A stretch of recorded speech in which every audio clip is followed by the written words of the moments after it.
Free gardening classes में आपका बहुत बहुत स्वागत है। यदि आप भी उगाना चाहते हैं सब्जियां और नहीं पता कि कैसे करें शुरुआत, तो ये वीडियो आपके काम का है। मैं ममता बाजपेयी एक वीडियो सीरीज़ बना रही हूं, जिसके माध्यम से बिगिनर्स के लिए मैं छोटी बात पर चर्चा कर रही हूं। और इसी क्रम में हम लोग 7 एपिसोड बना चुके हैं और ये 8वां एपिसोड है। और अभी तक हमने बहुत कुछ सीखा है, जैसे कि मिट्टी कैसे बनाएं, कंटेनर का चयन कैसे करें, किस डायरेक्शन में छत पर बगीचा रखें, किस डायरेक्शन में हमें ग्रो बैग रखना चाहिए कि फुल सनलाइट मिले, कितना बड़ा ग्रो बैग किस सब्जी के लिए चाहिए। यदि आप डिटेल में सब कुछ जानना चाहते हैं तो आपको मेरी सीरीज के ये वीडियोस देखने पड़ेंगे। हर वीडियो में मैंने एक सब्जेक्ट को कवर किया है।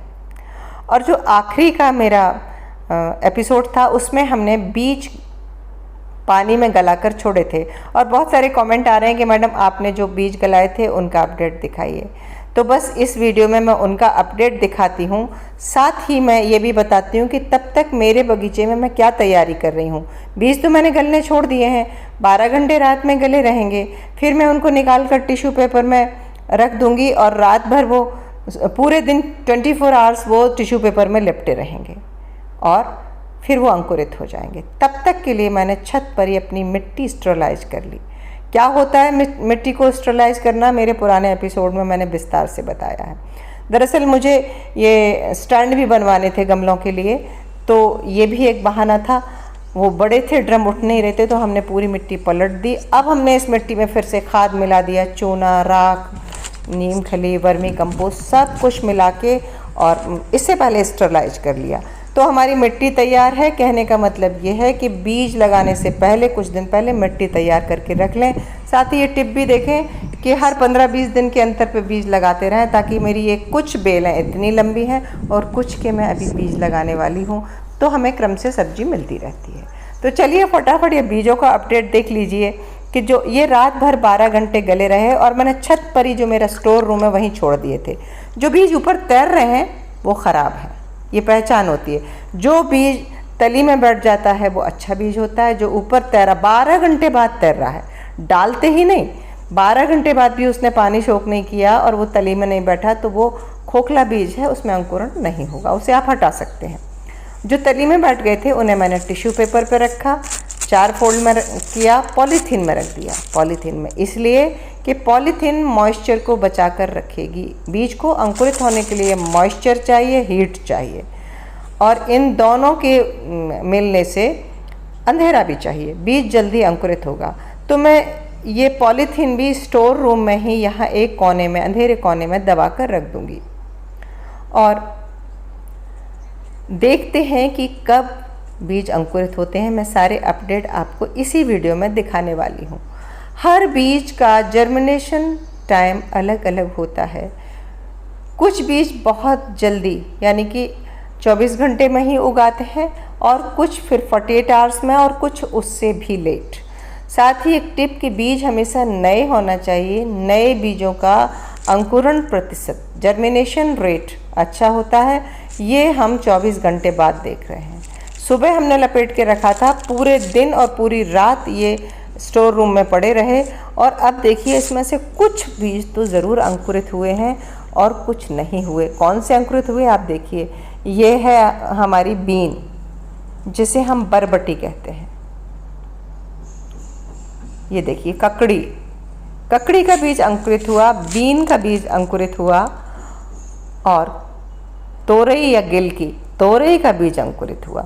ये अंकुर ज़रा सा ही फूटा है, बस इतना काफ़ी है। अब ये टेस्ट हो गया कि हमारे बीज अच्छे हैं और इनमें ज़रा सा अंकुरण है। करेला देखिए अब हार्ड है, सबसे लेट अंकुरण करेला में होता है। अगर हम टिश्यू पेपर में भी रखेंगे तो 5 से 6 दिन लग सकते हैं और बार बार टिश्यू पेपर हमें गीला करना पड़ेगा। और यदि हम ऐसा भीगा हुआ क्यारी में डाल देंगे तो इसको 10 दिन लग जाएंगे अंकुरित होने में। तो चलिए जो बीज अंकुरित हो गए हैं उनको मैं फटाफट लगाना बता देती हूँ। मैंने पॉली बैग में पहले ही से मिट्टी तैयार करके रखी है, जो कि मैं करती रहती हूँ। तो मेरे तैयारी रहती है। और इस तरह देखिए मैंने ये अंकुर वाला पार्ट नीचे रख दिया। आप ऊपर भी रखेंगे तो कोई दिक्कत नहीं। वैसे ये जो अंकुर वाला पार्ट है ये रूट बनता है नीचे जाता है, नीचे रखें तो बेहतर है। शुरू में मुझे पता नहीं था तो मैं ऊपर रख के भी उगाती थी, तब भी अच्छा उगाता था। और अगर हम इसको ऐसे लिटा के भी सीधा रख देंगे तो भी उग जाता है। अब ध्यान क्या रखना है कि बीज की गहराई कितनी रखें। जो बीज का साइज है उससे 2 गुना 2.5 गुना आप रखें। अगर हम बहुत गहरा डाल देंगे तो क्या होगा, बीज मिट्टी को धकेल के अंकुर निकल नहीं पाएगा। और बहुत ऊपर डाल देंगे तो तब भी यही होगा कि वो पानी डालते ही, ये देखिए अब हमें इसमें पानी डाल देना और हो गई बुआई। और खुली धूप में रखना है, खुली छत पर रखे हैं। बरसात भी आए तो कोई बात नहीं, क्योंकि ये बड़े बड़े बीज हैं, ये बरसात में पिट कर भी ख़राब नहीं होंगे। और बरसात तो इनको चमत्कारिक रूप से पोषण का काम करेगी, ये बहुत जल्दी अंकुरित हो जाएंगे। अब वो जो बीज बचे उनका क्या, उन्हें मैंने लपेट के फिर रख दिया था और अब फिर और 24 घंटे हो गए, यानी कि 48 घंटे बाद आज मैं फिर खोल रही हूँ। और देखिए इसमें से कद्दू अंकुरित हुआ, लौकी अंकुरित हुई, पूरे नहीं हुए, अभी भी आधे बचे हैं। जो बचे हैं उन्हें फिर लपेट दो और फिर रख दो। 12 घंटे बाद फिर खोल के देख लेना, नहीं तो 24 घंटे बाद खोल के देख लेना। 24 घंटे बाद तो पक्का उनमें से अंकुरण हो ही जाएगा। मैं ज़्यादा बीज गलाना चाहिए, जितना चाहिए मैं ज़्यादा ही गलाती हूँ, ताकि आधे भी अंकुरित हों तो हमारा काम चल जाएगा। मुझे इतने पौधों की ज़रूरत नहीं है, मैं आपको दिखाने के लिए ही बस इतने अंकुरित कर रही हूँ। और इस बार मैंने देखिए पैकेट में नहीं लगाया, लौकी के बीज मैंने सीधे ड्रम में लगा दिए। ऐसा नहीं कि इनको पैकेट में नहीं लगा सकते, आप इनको पैकेट में ही लगाइए, क्योंकि पैकेट में हम अच्छी देखभाल कर पाते हैं। पॉली बैग में मैंने आपको पॉली बैग में लगाने का तरीका बता दिया, अब मैं डायरेक्ट ड्रम में लगाने का तरीका भी बताना चाह रही थी।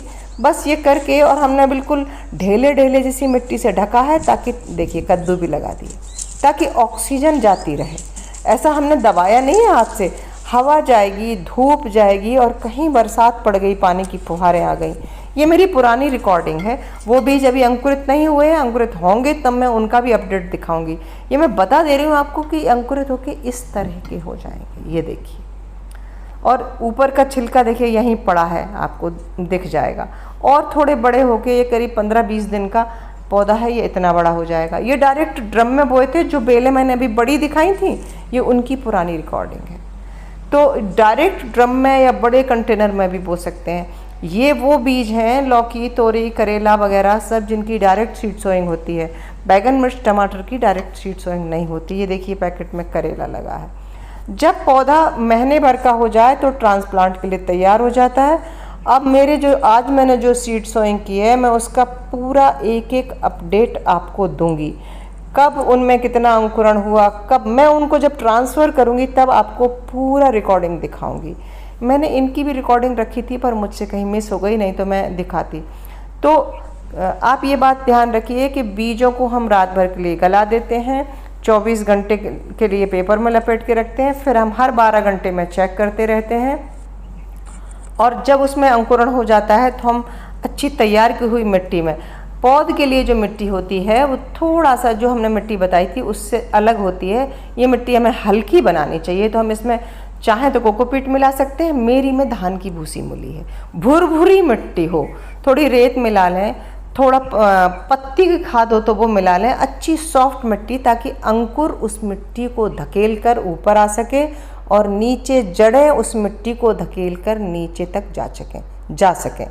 तो अब मैं फटाफट ये और बता देती हूँ कि हम क्या क्या गलतियाँ करते हैं, क्या सावधानियाँ। कि देर तक 12 घंटे से ज़्यादा पानी में न गलाएं। ज़्यादा पानी में पड़े रहने से, खास करके गर्मी के मौसम में, बीज सड़ जाएंगे। टिश्यू पेपर को मॉइस्ट ही रखें या गीले कपड़े को मॉइस्ट रखें, बार बार ज़्यादा पानी नहीं डालें, गल जाएंगे। जिस कंटेनर में या पॉली बैग में लगा रहे हैं उसमें भी सिर्फ मॉइस्चर होना चाहिए, उसमें पानी नहीं रुकना चाहिए। कहने का मतलब ये कि ज़्यादा पानी में अंकुरण के पहले बीज सड़ सकता है, और ये ज़्यादातर गार्डनर नए होते हैं उनसे होता है। वो रोज़ पानी। अब हमने ये लगा दिया है और इसमें पानी हम तब तक नहीं डालेंगे। अगर पैकेट में तो थोड़ी सी ऊपरी की सतह पर स्प्रे कर देंगे बस, ताकि ऊपर की सतह मॉइस्ट बनी रहे, और बाकी हम पानी नहीं डालेंगे। इसके अलावा कई बार ये भी होता है कि डायरेक्ट सीड सोइंग में गिलहरी खा जाती है, चूहे खा जाते हैं। अगर मिट्टी में चींटियां हैं तो वो अंदर ही अंदर वो भी खा जाती हैं। तो सीड सोइंग के समय ये सावधानियां भी हमें रखना है। सीड की मिट्टी बनाते समय भी सावधानी रखनी है। यदि हम उसमें अच्छी मात्रा में नीम की खली मिला देंगे तो चींटियां आकर्षित नहीं होंगी। यदि हम उसमें साथ में थोड़ा सा राख भी मिला देंगे तो उसमें फंगस नहीं लगेगी। नीम की खली और राख दोनों एंटी फंगल हैं। होता क्या है, कुछ लोगों का ये कंप्लेंट आती है कि बीज उगता है 2-3 इंच का होता है और फिर उगकर वो मर जाता है, उसमें ग्रोथ नहीं होती।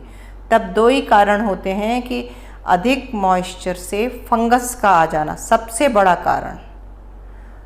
बड़ा कारण फंगस होती है।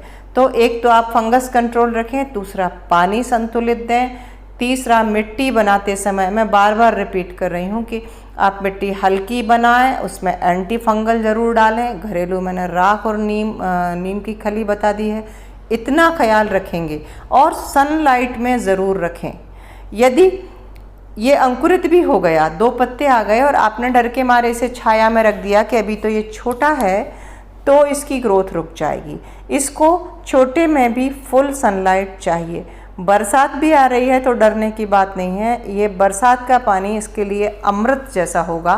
और ये ज़रूर नोटिस कर लें कि ये सारी जानकारी मैं बेलवर्गीय बीजों के लिए दे रही हूँ। ये जानकारी टमाटर, मिर्च, बैंगन जैसे छोटे बीजों के लिए नहीं है।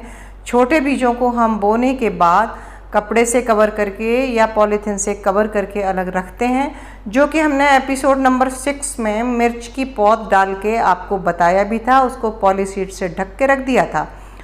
अगले वीडियो में वो अभी अंकुरित नहीं हुई है, जैसे ही वो अंकुरित होती है उसका अपडेट भी दूंगी और उसकी देखरेख कैसे करना है वो बताऊंगी। बीज 2 तरह से होते हैं, डायरेक्ट सीड सोइंग होती है और इनडायरेक्ट। तो ये मैं डायरेक्ट मैं मानती हूँ, भले ही हमने पॉली बैग में लगाया है। अब पॉली बैग में से हम ट्रांसफ़र कैसे करेंगे ये मैं जब करूँगी तब मैं वो भी बताऊँगी। लेकिन अभी आपको बता दूँ कि आप बस जब इसको ट्रांसफ़र करेंगे तो एक ब्लेड से या कैंची से पॉलीथीन को काट दीजिए, मिट्टी का पूरा रूट बॉल आपके हाथ में आ जाएगा। बिल्कुल कुछ भी डिस्टर्ब ना हो, ऐसा का ऐसा आप उतार सकते हैं, या हल्के हाथ से पॉलीथीन अलग भी की जा सकती है। मैं दोनों विधि आपको बताऊंगी। उम्मीद है आपको समझ आ गया होगा और वीडियो अच्छा लगा होगा। और अपने कमेंट करके ज़रूर बताएं, कुछ मुझसे छूट गया हो तो वो भी बताएं। और आप भी उगाएं सब्जियां। लाइक, शेयर, सब्सक्राइब तो मुझे कर ही लें। मिलते हैं अगले एपिसोड में। नमस्कार।